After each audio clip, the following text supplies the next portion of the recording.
三星和英伟达因为失去中国市场2个董事长，落魄到在炸鸡店解决就餐，这是真的吗？是真的，失去市场是真的，组团吃炸鸡也是真的，但是落魄是假的。这2个庞然大物可不是说败就败的。有网友还说，我要是有个5万亿美元市值的英伟达，我比他还拽。而韩国的地界上，李在镕也是神一样的存在，总统夹菜，他转桌。这2人这次凑在一起，再加上现代董事长郑义轩，他们是要干什么呢？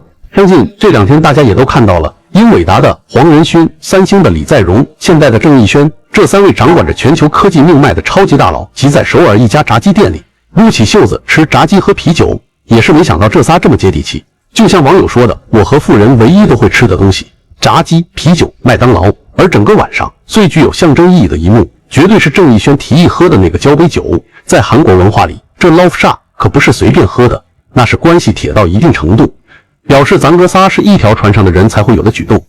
3人手臂相交，一饮而尽，这个镜头在我看来价值万亿，它传递的信息远远超过了我们。一起吃了顿饭，聚会尾声，老黄兴致高昂地喊全场免单，把气氛推向高潮。不过最后据说是李在镕付了第1轮约250万韩元，郑义轩付了第2轮。但你以为这只是一顿普通的饭吗？这分明是一场预示着未来科技格局要大洗牌的团建。要说清楚这次聚会到底有多重要，咱们得先扒一扒英伟达和三星的合作史。说出来可能很多人都不信，这2家的交情可不是1天2天了，而是整整超过25年的深度绑定。让我给你们捋一捋时间线，从1999年英伟达推出划时代的 GeForce 256显卡开始，三星的高性能内存芯片就已经是背后的重要支撑了。这种感觉就像是英伟达在前面冲锋陷阵，三星就在后方提供弹药补给。而且最有意思的是，就在今年3月，黄仁勋还亲自爆料说，英伟达正在认真测试三星的高带宽内存 HBM 芯片。这里我要特别科普一下 HBM 芯片对 AI 来说有多重要。它就相当于给 AI 的大脑配上了超高速的记忆体。黄仁勋甚至用堪称奇迹来形容 HBM 的制造难度，这说明三星的技术确实过硬。最逗的是，老黄还有一句经典调侃：我使用三星 GDDR 产品的时候，你还是个孩子。这句话虽然带着玩笑成分，但却实实在在地反映出2家公司的合作历史有多悠久。所以我说啊，这次炸鸡店里的举杯，更像是2位老战友在 AI 时代的风口上对下一轮深度合作的一次击掌威猛。不过说到这里，可能有人要问了，既然英伟达和三星是老搭档，那现代汽车的郑义轩会长为什么会出现在这个局里？在我看来，这正是整个事件最精彩的部分。这3位大佬凑在一起，形成了一个完美的铁三角闭环。用大白话说，就是他们3个谁也离不开谁。首先，英伟达需要韩国市场，它需要三星提供的顶级硬件，比如决定 AI 算力速度的 HBM 芯片。同时，它也需要现代汽车这样的巨头提供的应用场景。想想看，现代汽车全球第3的销量，这意味着无数的智能汽车自动驾驶技术的试验场，这正是英伟达技术落地的最好机会。反过来，韩国更需要英伟达。在现在的 AI 竞赛中，英伟达的 GPU 就是硬通货，是所有 AI 模型的发动机。韩国要想不在这次科技革命中掉队，就必须紧紧抱住英伟达这条大腿。而且我注意到一个细节，黄仁勋这次来韩国可不是只为了吃炸鸡，他在聚会前还专门会见韩国总统，宣布要向韩国提供超过26万颗 GPU 用于发展主权 AI。 这说明什么？说明这顿饭的背后是实实在在的战略布局。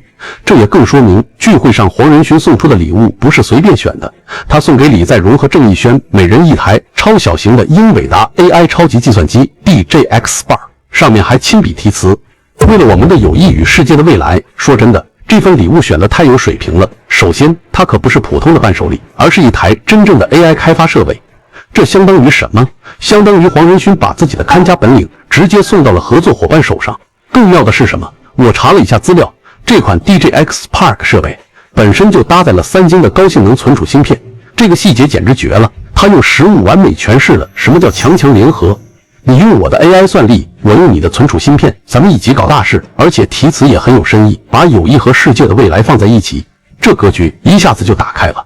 果然，这顿饭吃完没多久，三方就宣布要合作建设 AI 工厂，还要共同开发下一代 HBM4 芯片。这说明什么？说明这份礼物确实是个敲门砖，直接敲开了更深度的合作大门。而这几位联手能给大家一个大地震。为什么这么说？这就要看这几位到底有多厉害了。先说说咱们最熟悉的皮衣刀客老黄，现在英伟达的市值已经突破5万亿美元，什么概念？这么说吧，它一家公司的市值比 AMD、英特尔、台积电等9家半导体巨头的总和还要多。但这还不是最厉害的，真正让英伟达封神的是它的 CUDA 生态，全球90%的 AI 研究都跑在它的平台上，开发者超过400万。相比之下，它的竞争对手 AMD 的开发者还不到50万。这就好比一个是繁华的超级都市，一个还只是小镇级别的规模，而且老黄手里的订单更是吓人。新一代的 Blackwell 芯片，未来5个季度的订单量就达到2000万颗，这个数字背后是超过5000亿美元的收入。要知道，这相当于2023年全球半导体行业的总产值。所以说，老黄是 AI 革命的总工程师，一点都不夸张。再说说李在镕，这位可是真正意义上的韩国大佬。三星电子在存储芯片市场占据40%的份额。特别是在决定 AI 芯片性能的 HBM 技术领域，三星可以说掐住了行业的命脉。更夸张的是，三星集团的业务占到韩国 GDP 的20%，从手机到冰箱，从保险到建筑，韩国人从生到死都离不开三星，难怪被戏称为三星共和国。最后是现代汽车的郑义轩，可能有些小伙伴对现代的印象还停留在性价比高的层面，但人家现在可是全球销量第3的汽车巨头。更重要的是，现在计划投资180亿美元搞 AI 研发，这明摆着是要在智能汽车赛道上全力冲刺。现代对于这个铁三角联盟的价值，在于它提供了 AI 技术落地的超级场景。想象一下，现代集团全球每年卖出去的车，就像是一个个移动的数据采集器，这些真实的路况数据反过来，又能训练更智能的自动驾驶系统。这就形成了一个完美的闭环，英伟达提供大脑，三星提供心脏，现代提供实战场地。说到这里，这个联盟的深层逻辑就很清晰了。英伟达出算力，三星出芯片，现代出场景，简直就是天作之合。而且这个组合的出现时机特别巧妙，正好可以应对当前行业的几个痛点：台积电的产能瓶颈、特斯拉自研芯片的威胁，还有中国车企与华为的强势崛起。我个人的看法是，未来的科技竞争已经不再是单打独斗的时代了，而是生态圈之间的较量。这就好比一场足球赛，你再厉害的前锋也需要中场的支持和后卫的保障。这个铁三角联盟就是一个配置相当豪华的全明星阵容。不过，这个联盟也面临着不小的挑战，比如地缘政治的影响。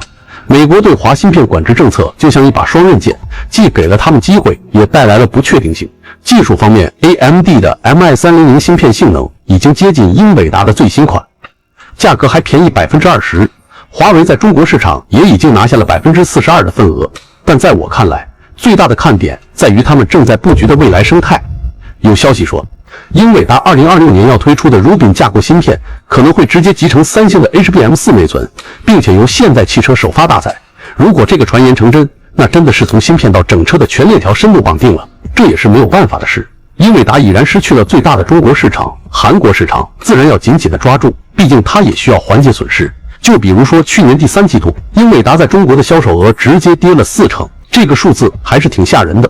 你想啊，以前中国市场能占到它全球收入的1/4还多，现在呢已经掉到个位数了。这个变化可不是一点点。那英伟达没想办法吗？当然不是。美国那边不是一直限制高端芯片对华出口吗？老黄他们也拼命搞出了那种特供版 AI 芯片，就是性能上做了些阉割，想继续在中国卖。但现实是，咱们国内的几个大厂，阿里、腾讯、百度这些根本不怎么买账。为啥？一方面当然是性能打了折扣，另一方面大家都开始发力自研或者转向国产芯片了。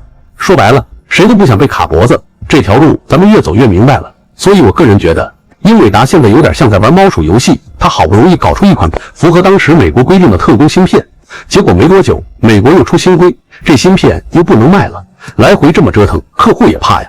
今天买的芯片，明天还能不能顺利用都是问题，那还不如早点找替代方案。而替代方案确实也起来了，像华为的升腾芯片，我了解到的是这2年性能进步非常快，市场份额也涨了差不多15%，在很多场景下已经能对标英伟达的中高端产品了。